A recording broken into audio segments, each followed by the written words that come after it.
एक मिनिट. हो.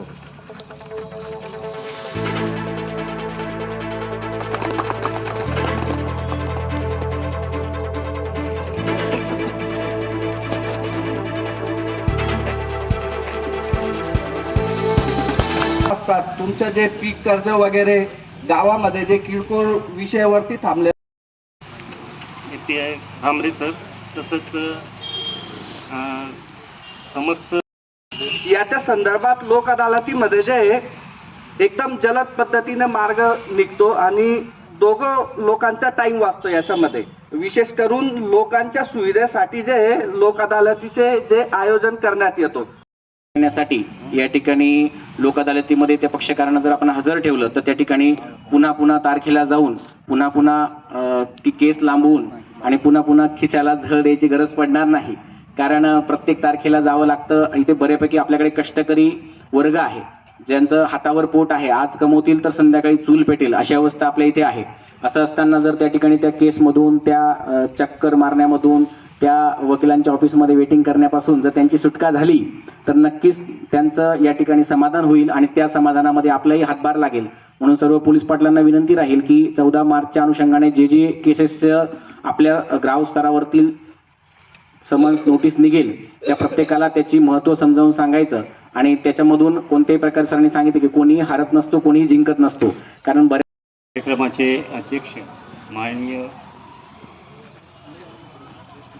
मुग्धा गांगुर्डे मॅडम, दिवाणी न्यायाधीश साक्री न्यायालय, तसेच आपले निजामपूर पोलीस स्टेशनचे.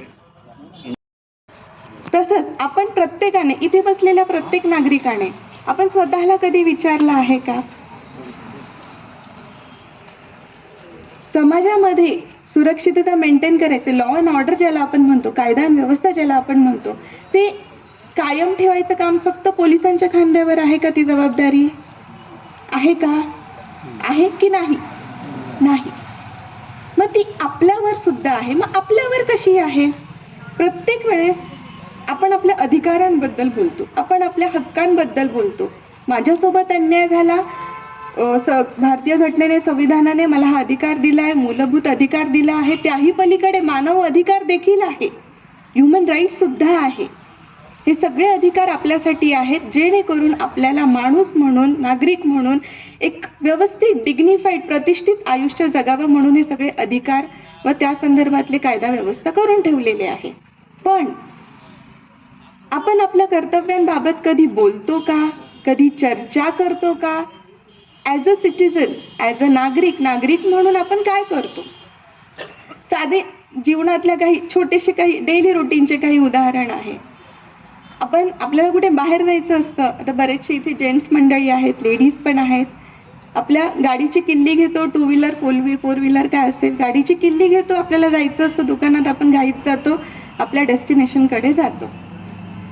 मग एक साधी ॲक्टिव्हिटी आहे, एक साधी कृती आहे. अशा वेळेस आपण ती गाडी चालवताना सगळ्यात पहिले आपण आपला लायसन्स परवाना सोबत घेतला आहे का, याची दक्षता आपण घेतो का?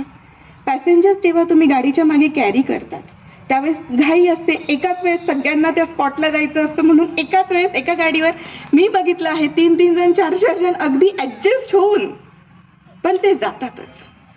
तुम्हाला असं वाटत नाही का आपण स्वतःच्या आयुष्याशी, परिणामी समोरचं येणारं वाहन आहे त्याच्या पण आयुष्याशी आपण स्वतः खेळतो? बरं, त्याही पलीकडे परवाना आहे किंवा नाही, आता हे अगदी बेसिक आहे. मी म्हणत नाहीये हा, आता जसं ऑफिसर मगाशी म्हणाले की हा थोडा ग्रामीण भाग आहे, पण गाडी चालवणे त्याचं वय अगदी जे नाबालिक मुलं असतात, विशिष्ट मी मुलं सांगते, त्याची जबाबदारी पालकांवर असते की आपलं बाळ, आपलं पाल्य जर नाबालिक आहे, लहान आहे, तर त्याच्या हातात गाडी कशी द्यायची? मला माहिती आहे आजकाल अगदी कमी वयामध्ये मुलगा असो मुलगी असो खूप लवकर मॅच्युअर्ड होत आहेत, आता एकदम